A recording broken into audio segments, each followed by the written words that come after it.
In a vast desert where silence reigned for years, one woman's solitude is shattered by the arrival of 8 mysterious outlaws.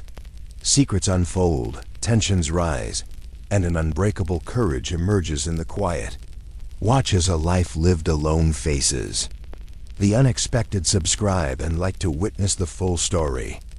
The desert had no mercy, but neither did she ask for it. For 13 years she lived in a crumbling adobe house at the edge of a dry ravine. Her only company the flicker of a single candle she lit every night as the sun fell behind the ridges. That flame, small and stubborn, was more than light, it was memory. It had belonged to her mother, carved into a brass holder dented by time. Every evening she placed it on the windowsill, a fragile signal to no one but herself that she still endured. The silence of the desert was not silence at all. Wind carried whispers across the sand. Coyotes mourned at distant moonrise, and sometimes, when the nights grew sharp, she swore she could hear voices carried on the gust, voices she had tried to forget. They belonged to the past, to the town she had fled, to the massacre that left her standing alone in a world that had no use for survivors. By day, she worked the earth, though nothing grew. She tended a clay jar of water like it was gold, collecting every drop of dew she could, bartering with passing traders when they came, which was rare. They called her the Candle Woman, saying her flame could be seen for miles at night. Some said it kept away the spirits, others said it was a curse, but she ignored them. The candle was not for them. It was for the dead she carried. One evening, as the horizon burned with copper light, she lit the wick with steady hands. She was older now, lines carved around her mouth, her hair streaked with gray, but her eyes were steady as stone. The wind rattled the shutters and blew dust across the floor, but the flame held. She leaned back, watching it dance. When the ground trembled with something foreign, hooves. At first, she thought it a trick of memory, but then the sound grew clearer. 6 riders, their silhouettes stretched against the dying sun, long shadows, trailing like dark wings. They did not belong to this land. Their approach was slow, deliberate, as if they had been following the candle's faint glow across miles of barren sand. Her hand went to the rifle above the hearth. Her heart beat a drum in her chest. For years, the desert had been hers alone, the silence her armor. Now that silence was breaking. She could not tell yet if the riders carried salvation or ruin, only that they carried something, and that they were coming for her. The candle flickered wildly in the draft as the hoofbeats drew nearer. She did not move, except to place the brass holder back in its place on the windowsill. If they wanted her, they would find her waiting. And as the first shadow crossed the threshold of her land, she whispered to the flame, as if it were the only witness left in the desert, "Let them come." The night stretched long in the desert, quiet as a held breath. Miriam sat at the small wooden table, the single candle casting its fragile glow across cracked walls. She had lived like this for years, measuring her days by the rhythm of heat and silence, by the way the wind carried stories no one else could hear. The desert gave nothing easily, but in its empty vastness she had found a strange kind of safety. Here, her solitude was her shield. But tonight, the flame trembled as though the air itself carried warning. She could feel it before she heard them, the vibrations of hooves carried through the ground, rattling the dry bones of the desert floor. At first, she told herself it was a trick of memory, an echo from the past. But the sound grew closer. 6 steady beats, a rhythm not of ghosts but of men. She rose slowly, fingers brushing the rifle propped against the door. Her breath caught when shadows stretched long across the sand outside, distorted figures pulling toward her cabin. They rode in formation, tight and deliberate, as if they had ridden through darker lands and carried their weight into hers.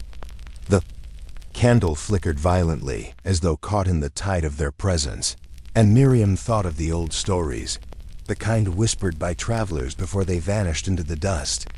6 riders meant intention, 6 riders meant purpose. No one came this far into the desert without needing something or without carrying something worse. She pressed her palm flat against the door, feeling the night press back. The lead rider reined his horse just outside her threshold, the animal snorting, its breath a pale cloud in the moonlight. Miriam could not yet see his face, only the wide brim of a hat dipped low, shadow carving him into something less than a man and more than a threat. His voice broke the silence, low and steady, carrying not just words, but a weight that pressed against her ribs. "You keep a light burning in the desert," he said, his words nearly swallowed by the wind. "A light draws shadows, ma'am. And shadows always come to claim what they find." Her fingers curled tighter around the rifle. The others sat silent, their horses restless, eyes glinting with the reflection of her single flame. 6 strangers, 6 intentions, 6 shadows that had found her door. The desert, she knew, had finally spoken, and she would have to answer. The night was thin, stretched across the desert like a veil of ash. Miriam sat inside her adobe hut, the candle burning low, its wick curling, whispering smoke into the air. The flame bent and wavered against the draft, crawling through the cracks of the door.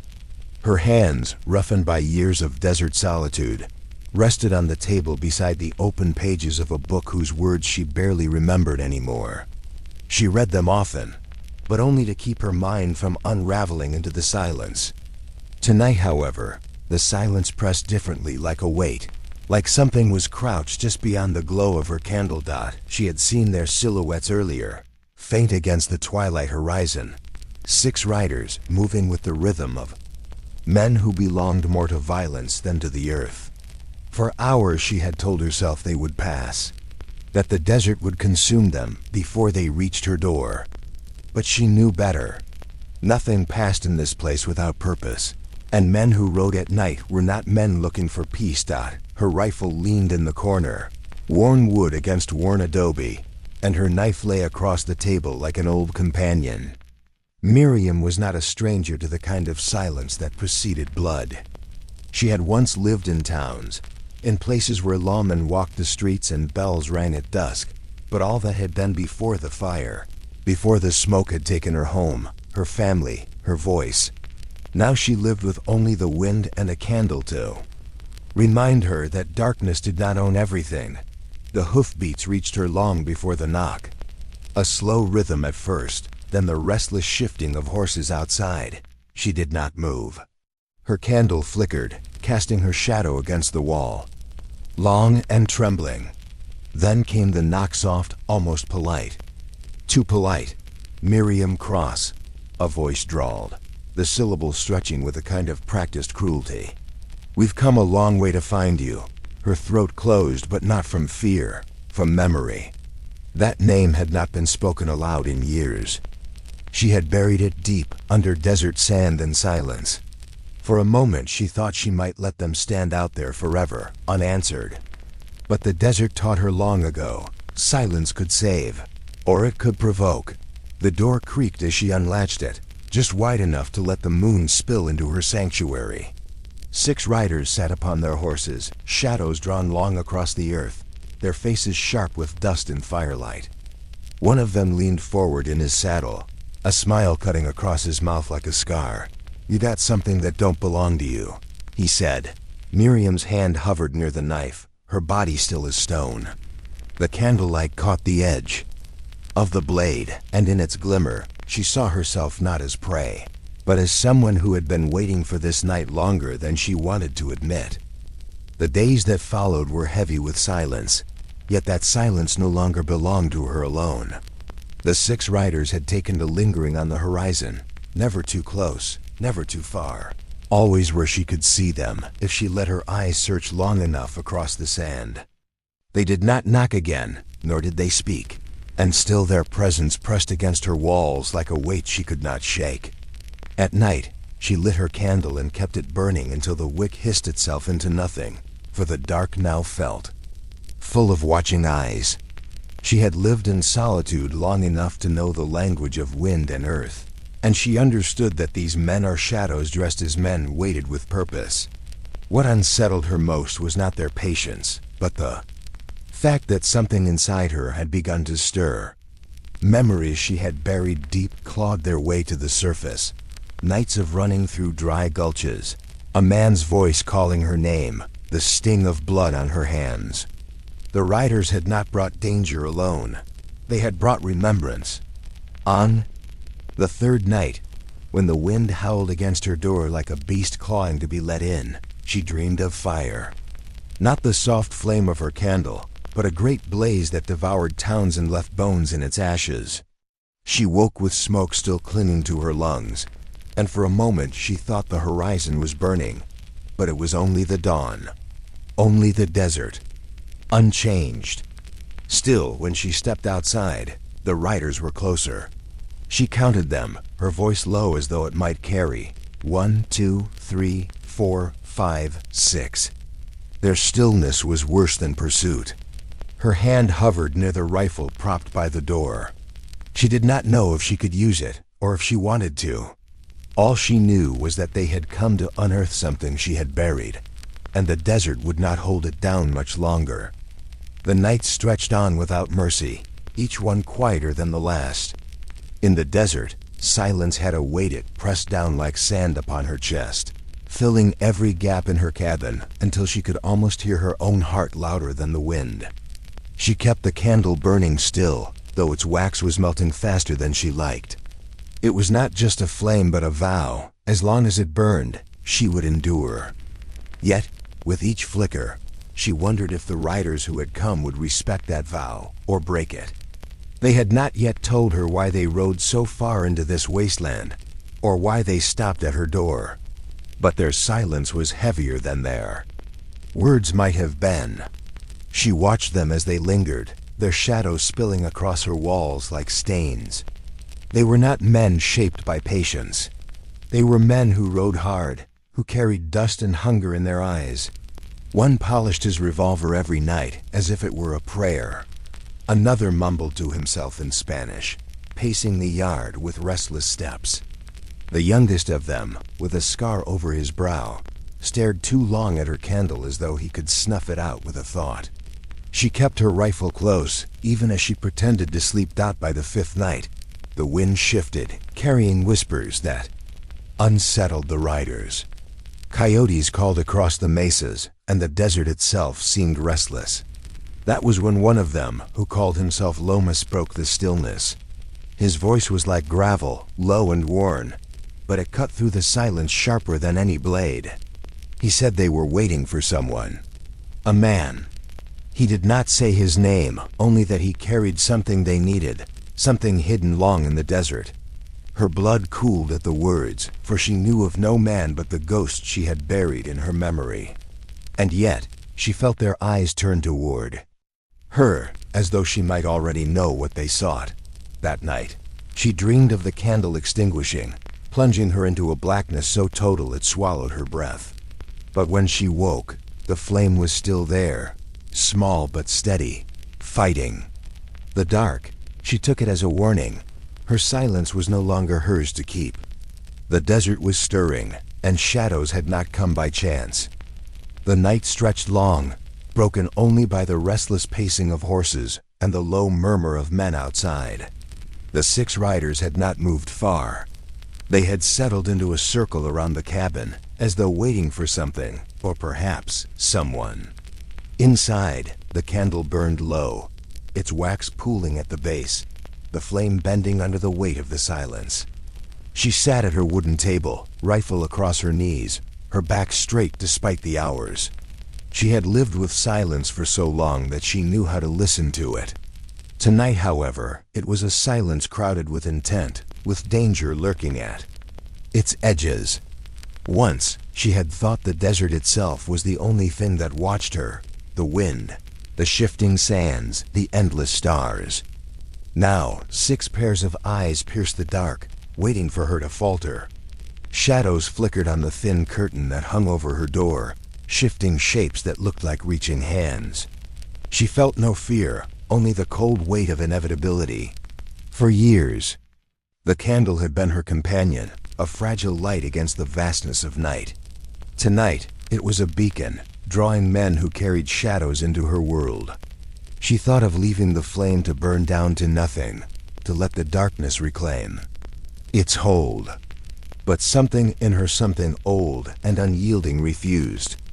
Instead, she rose, moved to the door, and pressed her hand to the wood. On the other side, one of the horses shifted, snorted, and the crunch of boots told her that one of them had stepped closer. A voice followed, low and measured, carrying the weight of recognition.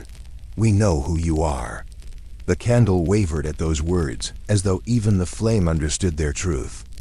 The wind rose again that night, restless as if it carried voices she could not hear, and she found herself unable to sleep. The candle on the table had long burned to its middle, its wax running down the wood in hardened rivers, yet she dared not extinguish it, for the shadows beyond the walls seemed hungrier with every passing hour. She thought of the 6 riders and their silence, of the way their faces had been hidden beneath wide hats, and the way their voices lingered in her mind, low and deliberate, leaving no trace of who they truly were. But it was not their questions that troubled her most, it was the silence that followed after. They had left nothing behind, not even tracks in the sand by morning, as though the desert itself had swallowed them whole. Still, she could feel them near, as if their presence had been pressed into the air itself. That night she carried her candle to the doorway and opened it against the wind, staring out at the rolling dunes. For a moment she thought she saw movement, the faint shimmer of horsemen against the moon, shadows bending and stretching across the land. She whispered her mother's name into the dark, and the desert answered with nothing but stillness. And yet her pulse quickened, her breath unsteady, as if some thread had been pulled tight between her and whatever watched from the night. She stood there for what felt like hours, her hand trembling, the candlelight fluttering against her face, until she realized the shadows had grown closer, not by steps, not by sound, but by inevitability. They were part of her now, woven into the silence, and whether they meant to protect her or destroy her, she could not yet tell. Night deepened, and the desert grew colder, the kind of cold that crept into the bones, settling like a second skin. Inside the cabin, she sat by the table with the single candle burning low, its flame guttering with every draft that slipped through the cracks in the walls. The air was tight, thick with silence, as though the desert itself held its breath. She could sense them outside. 6 riders, unmoving, their silhouettes frozen beneath the silver cast of the moon, their horses restless, snorting in the dust. They had not tried to break down her door, nor shouted demands, nor raised their weapons. No, they simply waited, as though their presence was a question she had yet to answer. She could not see their faces through the narrow slits in the shutters, only the shapes of their hats, the dark outlines of their bodies stretching long into the sand. And still the candle flickered, stubborn against the night. Her hand rested on the rifle across her lap, but even the steel felt uncertain tonight. She thought of the shadows that had filled her doorway long ago, the ones that had taken everything from her, the ones she had never forgiven. Were these the same? Or were they something else entirely, men who had come not to break, but to return, carrying pieces of the story she did not yet know? Her breath was shallow, her chest tight, but she would not surrender to fear. The desert had tried to erase her once, and it had failed.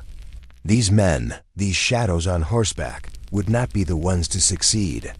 She leaned back, the chair creaking, beneath her, and stared at the flame of the candle. The wick was nearly gone, but she willed it to hold on a little longer. Outside, a coyote howled, the sound stretching far, carried on the wind. One of the riders shifted in his saddle, the faint creak of leather carried through the night, and then another adjusted his reins. She almost imagined she could hear their breathing, steady and patient, as if they had all the time in the world. And maybe they did, but she did not. She knew the desert could not hold two kinds of silence at once. One would have to break. She rose slowly, her boots scuffing against the wooden floor, and stepped toward the door. Each movement felt final, each breath heavy with choice. She paused, her fingers grazing the wood, and for a moment she closed her eyes. Behind her, the candle bent in the draft, its flame stretching toward the door as though it too longed to see. And then, without a word, she unlatched it. The first light of dawn crept across the desert, faint and fragile, casting the 6 riders in long, wavering silhouettes that trembled against the sand. She remained at the doorway, candle in hand, its flame small and wavering but defiant against the encroaching light. She could see every detail now, the lines of their weathered faces, the worn leather of their saddles, the faint glint of steel strapped to their hips. They did not speak. Their silence was deliberate, and yet it spoke more than any words could. The wind had shifted again, carrying with it the faint scent of sage and dust, and she realized that the desert had become a stage, and they were actors who had rehearsed every moment of this confrontation. Each movement was calculated. One shifted in his saddle, another adjusted the strap of his rifle, a third tipped his hat slightly back, revealing eyes that gleamed with an unreadable purpose. She pressed her free hand against the doorframe, feeling the rough wood beneath her fingers, grounding herself against the tension that threatened to pull her into the sand with them. Memories of nights spent alone came rushing back, the wind whispering across the dunes, the isolation pressing like a weight, the candle burning low as the only companion to her thoughts. Yet these riders were different. They carried an energy that was not only unfamiliar but insistent, pressing her to respond, to move, to acknowledge their presence. She took a deep breath, feeling the cool air fill her lungs, and she understood that what was coming would demand everything she had kept hidden for so long. Courage, resilience, and the reckoning of choices made in silence. One rider slightly ahead of the others finally spoke, his voice low and steady, carrying across the space like a rope tied between their worlds. He spoke not with threat, but with acknowledgement, recognizing the life she had led alone, the boundaries she had set, the strength she wielded quietly. And though the words were simple, they reverberated through the dawn-lit desert like a bell in a canyon. She did not answer immediately. She let the silence speak for her, let the wind carry her presence into the space between them. The candle flickered, dancing in the morning light, as if it too were weighing the moments that stretched between shadow and day, between solitude and the intrusion of these riders who had come to break it. And in that delicate balance, she realized that nothing would ever be the same again. The quiet she had nurtured for so long was ending, not with a roar, but with a measured, deliberate step of men who recognized the heart beneath her walls. The dawn had fully arrived, spilling pale gold and rose across the desert, illuminating every grain of sand, every crease in the rider's worn leather, and every detail of her solitary cabin. The candle had been snuffed out, leaving her to face the morning and the 6 men without the fragile barrier of light. They were no longer shadows, no longer distant shapes. They had become flesh, presence, and reality, moving toward her with deliberate patience. The quiet that had always been hers, the silence she had cultivated like a shield against the world, was breaking, and she felt the pulse of its absence in the sudden awareness of being watched, measured, understood. The first rider dismounted, his boots kicking up small clouds of dust, and stepped toward her, his expression calm, almost respectful, as if he recognized not just her presence, but the life she had guarded fiercely for years. Others followed, forming a loose circle around the cabin, their movements fluid and controlled, the air between them charged with expectation.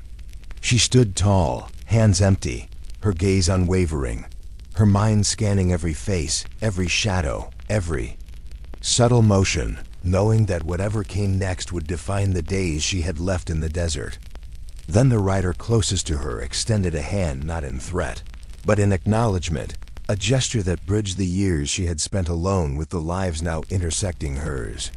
The wind picked up again, carrying the scent of sage, dust, and the faint metallic tang of their weapons, yet it felt different now. Not as a warning, but as a herald of change. She allowed herself a single breath, long and steady, realizing that the silence had ended, but in its place, something unspoken, fragile, and alive had begun. The other riders, sensing the shift, settled, their horses pawing lightly at the sand, eyes alert but patient. And in that moment, standing at the threshold between solitude and connection, she understood that the desert had tested her.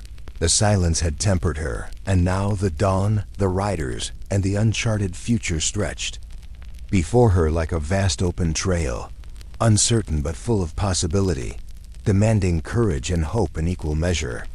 She did not smile, she did not speak, but the tilt of her head, the steady calm of her posture, spoke volumes. She was ready, and she would not falter. The desert, the wind, and these men had converged into a single undeniable truth. She was no longer alone, and the quiet that had been hers for so long had evolved into something new, fragile yet unbreakable, promising stories yet to unfold across the endless golden sands.